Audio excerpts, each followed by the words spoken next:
Good morning बच्चों।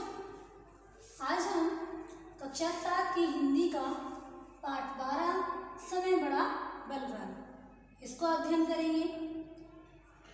बच्चों, पाठ पढ़ने से पहले हम इसके कुछ शब्दार्थ हैं, एक बार उनकी तरफ भी देख लेते हैं। देखिए, पहला है संदेह। संदेह का मतलब होता है शक। द्वार, द्वार मीन दरवाजा। संपत्ति, संपत्ति से मतलब है धन दौलत या जमीन जायदाद। लेश मात्र मतलब बिल्कुल भी। ठीक है, ये इसके शब्दार्थ थे। ये जो पाठ है इसको हम पहले की क्लासेस में भी पढ़ चुके हैं थोड़ा बहुत। जैसा कि आप लोगों को पता है, कंजूस सेठ जो था किसी को दान नहीं देता था, लेकिन अब थोड़ा सा उसमें परिवर्तन आ गया है। क्या सच में उसमें परिवर्तन आया है? जी नहीं, उसमें परिवर्तन नहीं आया है, बल्कि उसकी जगह उसी का हमशक्ल व्यक्ति जो था वो रामलाल बनकर उसके घर चला जाता है और घर जाकर घर वालों से कहता है कि मैं रामलाल हूँ, और वो उसी को रामलाल मान लेते हैं। और वो जो नकली रामलाल है वो असली रामलाल बनकर उसकी जगह घर में रहने लग जाता है और रामलाल के जो धन था उसको दान करने लग जाता है। उसने इतना अधिक दान दिया कि पूरे शहर में सिर्फ उसी की चर्चा चल रही थी कि सेठ रामलाल जी जो थे वो तो बड़े ही भले मनुष्य हैं, सबका ध्यान रखते हैं, सबको दान देते हैं, सबकी गरीबी को दूर करते हैं। दूर दूर तक ये चर्चा होने लगी। पूरे शहर में हर व्यक्ति की जबान पर बस एक ही बात थी। पूरी जगह पर जहाँ भी लोग खड़े दिखाई देते सिर्फ इसी बात की चर्चा करते।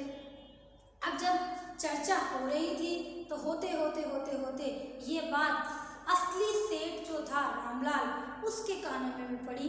कहाँ? जहाँ पर वो जलेबी खा रहा था।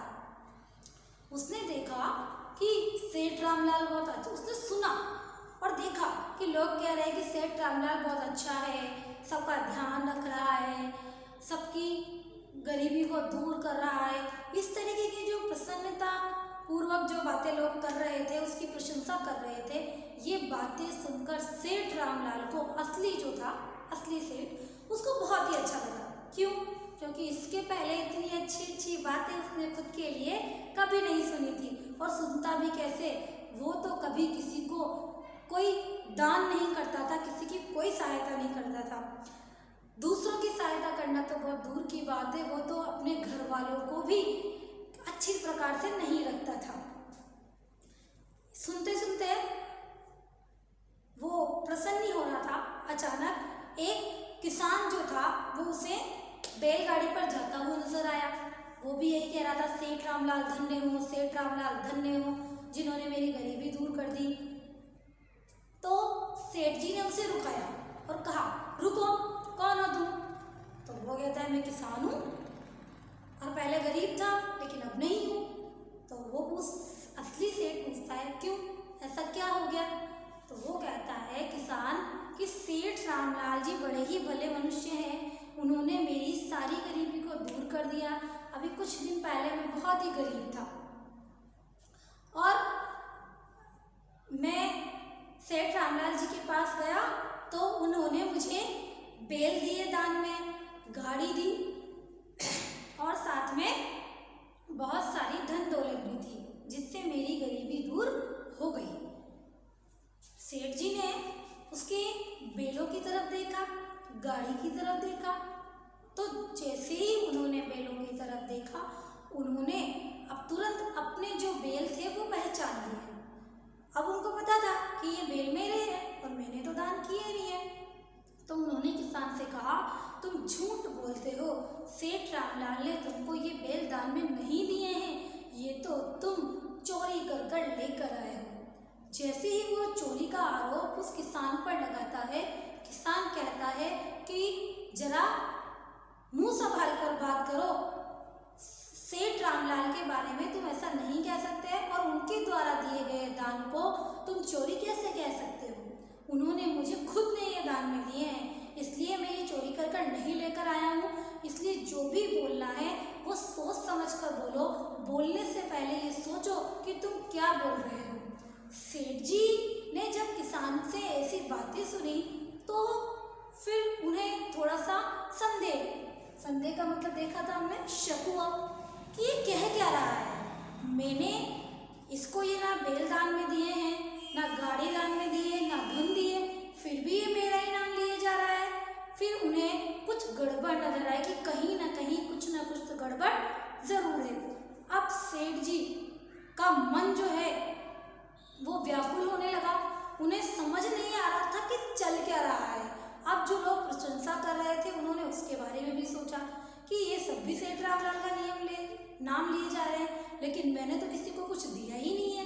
तो अब उन्होंने पूरा अपना सामान सट्टा समेटा, हाथ वाथ धोए और तुरंत वो तेज कदमों से चिंता में अपने घर की तरफ बढ़ चले।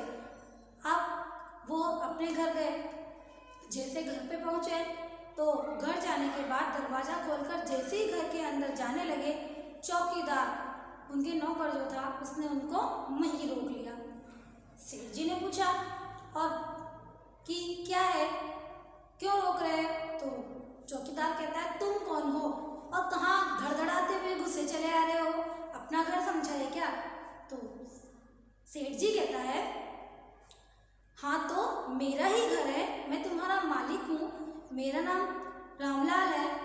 तो चौकीदार कहता है अरे वाह, तुम रामलाल हो, चलो भागो यहाँ से, हमारे सेठ जी तो हमारे घर में ही हैं और जब वो आए थे तो उन्होंने मुझे ये बात पहले ही बता दी थी कि इस शहर में मेरी शक्ल का एक और व्यक्ति घूम रहा है जो मेरा हम शक्ल है, वो धूर्त है, चालाक है, मक्कार है और वो अगर घर में घुसने की कोशिश करे तो उसे बाहर से ही भगा देना, घर में प्रवेश मत करने देना। सेठ रामलाल जी जो थे उन्होंने बहुत प्रयास किया, उस नौकर को, चौकीदार को उन्होंने बहुत समझाने की कोशिश की, लेकिन उसने सेठ जी की एक बात नहीं मानी और उन्हें भगा दिया और कहा कि अगर वापस आए तो मैं क्या करूँगा, लकड़ियों से तुम्हारा डंडे से पिटाई करूँगा, इसलिए तुम यहाँ से भाग जाओ। अब सेठ जी बेचारे क्या करते, घर वालों ने ही पहचानने से, नौकर ने ही पहचानने से मना कर दिया। अब सेठ जी का तो रो रो कर बुरा हाल हो गया। अब वो रोने लगे, पछताने लगे और सोचने लगे उपाय नए नए कि मैं क्या करूं, किस तरीके से अपने घर में जाऊं, लेकिन उन्हें कुछ भी समझ में नहीं आया। जब उन्हें कुछ भी समझ में नहीं आया तो वो अपने उस जगह के जो राजा थे, रोते रोते राजा के दरबार में जा पहुंचे।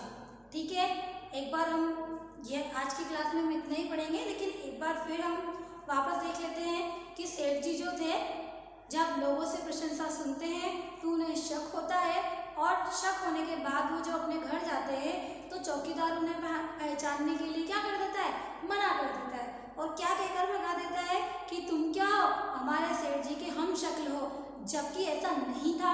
असल बात क्या थी कि हम शक्ल जो था वो तो मकान के अंदर में सेठ बनकर बैठा था और जो दरवाजे पर आया था वो कौन था, असली सेठ था। लेकिन जो नकली सेठ जी थे उन्होंने पहले ही आगाह कर दिया था कि नकली जो है वो कभी भी आ सकता है, इसलिए उसको अंदर प्रवेश मत करने देना। और चौकीदार ने यही किया, असली सेठ जी को नकली सेठ समझकर घर में घुसने से मना कर दिया और बाहर से ही भगा दिया। और अब असली सेठ जो है वो इंसाफ पाने के लिए, न्याय पाने के लिए राजा के दरबार में जा पहुंचते हैं। राजा के दरबार में राजा के द्वारा क्या न्याय होता है, क्या फैसला सुनाया जाता है, ये जो है बच्चों अब हम अगली क्लास में देखेंगे। आज के लिए बस हम इतना ही यही क्लास ख़त्म करेंगे। आप लोग यहाँ तक इस पाठ को पढ़कर अच्छे से इसको समझने की कोशिश कीजिएगा ताकि आप प्रश्नों के उत्तर जो हैं वो आसानी से दे पाएँ। आज के लिए बस इतना ही। धन्यवाद।